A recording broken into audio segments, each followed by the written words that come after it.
E para falar sobre isso, sobre esse decreto de intervenção federal na segurança pública do Rio de Janeiro, eu recebo aqui no estúdio a professora Jaqueline Muniz, que é do Departamento de Segurança Pública da UF, a Universidade Federal Fluminense. Qual a expectativa dessa mudança do comando da segurança pública do Rio de Janeiro? Olha, a expectativa eu diria que não é otimista. É pior do que mudar 6 por meia dúzia, ok? Como ficou claro na fala do ministro. A pergunta que a gente tem que fazer é o seguinte: ninguém foi pego de surpresa com essa ambição de intervenção colocada no decreto. Primeiro que o Rio de Janeiro, desde 1992, com a ECO 92, vem experimentando formas diretas e indiretas de intervenção das Forças Armadas na segurança pública. Então, isso não é uma novidade. Segundo ponto que é importante chamar, para a gente usar uma imagem do Carnaval, é que a operação de GLO na Rocinha, no Salgueiro e antes disso na Maré, serviram como uma espécie de ensaio técnico em que ninguém mostrou quais foram os quesitos e as notas que retiraram.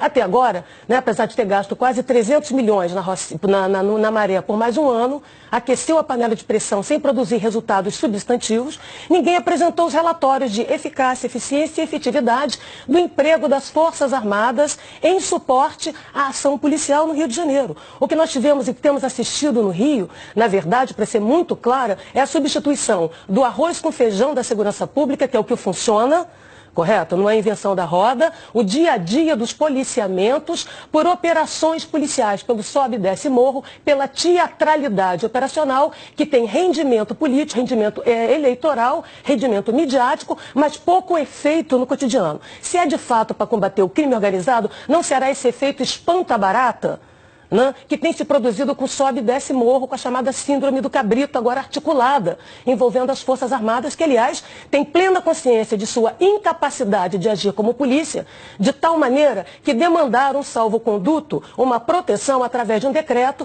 que transfere seus erros, suas violações, para a justiça militar. A senhora acredita que agora, como o jogo vai mudar? Não tem como mudar. Isso é um ilusionismo e é preciso ser claro com a população. A primeira coisa é: tem alguém enganando alguém. Ou o governador passou a perna nas polícias, ou as polícias fizeram um bypass no governador. Por uma questão muito simples que a população precisa saber. Há 15 dias atrás, a Polícia Militar faz um seminário com o apoio do Viva Rio dentro da Firjan, de planejamento estratégico dessa polícia do futuro, a polícia de 2018. Ok? Estavam presentes o secretário de Segurança, o ministro Jungmann, da Defesa, todos estavam lá e desenharam um plano, uma proposta, ouvindo os setores da sociedade, para entregar ao governador. 15 dias depois, todo mundo é pego de surpresa. A intervenção federal no Rio de Janeiro não é um efeito especial de escola de samba que ninguém sabe e fica sabendo no sambódromo da insegurança pública do Rio. Ok? Então, o que é isso? Quem passou a perna em quem?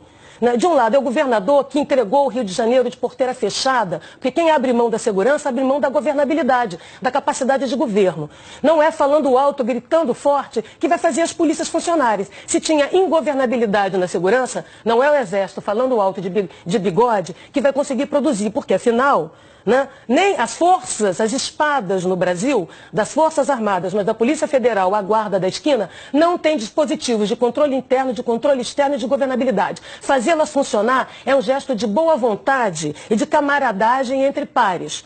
É um pedido de, por favor, trabalhe ali na esquina. Esse é o primeiro ponto. Segundo importante que a população do Rio tem que saber.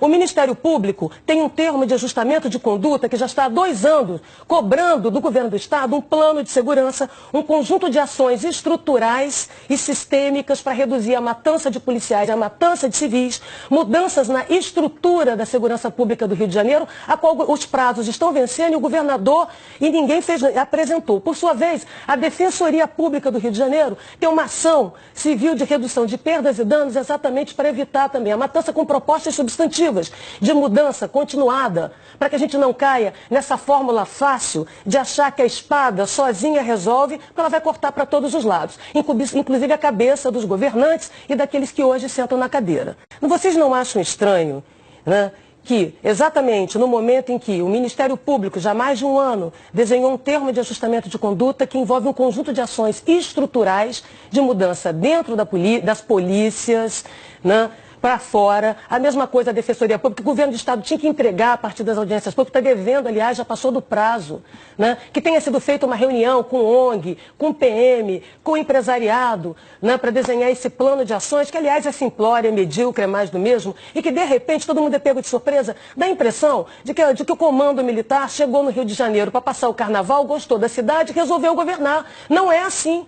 Tem uma articulação política por trás, sim. E se é mesmo para combater o chamado crime organizado, como metástase, não existe crime organizado que não tenha chancela, conivência e conveniência de setores do Estado, de setores do governo. Afinal, é através do dinheiro do crime que se faz caixa 2 de campanha. E que crime é esse? Através das mercadorias ilegais, que vai dar banda larga às drogas. Mas voltando ao ponto do Rio de Janeiro, por que a Polícia Civil foi intencionalmente sucateada no seu trabalho de inteligência, no seu sistema de dados, nas suas equipes de investigação e na atividade de perícia? Porque, pelo que eu saiba, e que o mundo saiba em termos de pesquisa, do que funciona e do que não funciona, é atividade discreta e não barulhenta, espetacular, né, de investigação e inteligência que consegue desbaratar economias criminosas. Então, só para fechar, é mesmo para combater o crime organizado? Eu queria saber, e aí eu vou citar alguns pesquisadores, por exemplo, a Camila Dias tem insistido, como muitos outros pesquisadores, né, da unidade de comando do PCC. Quem tem um governo criminoso, unidades de comando em todo o país, se chama PCC. Alguma coisa está sendo feita em São Paulo, já que é um governo criminoso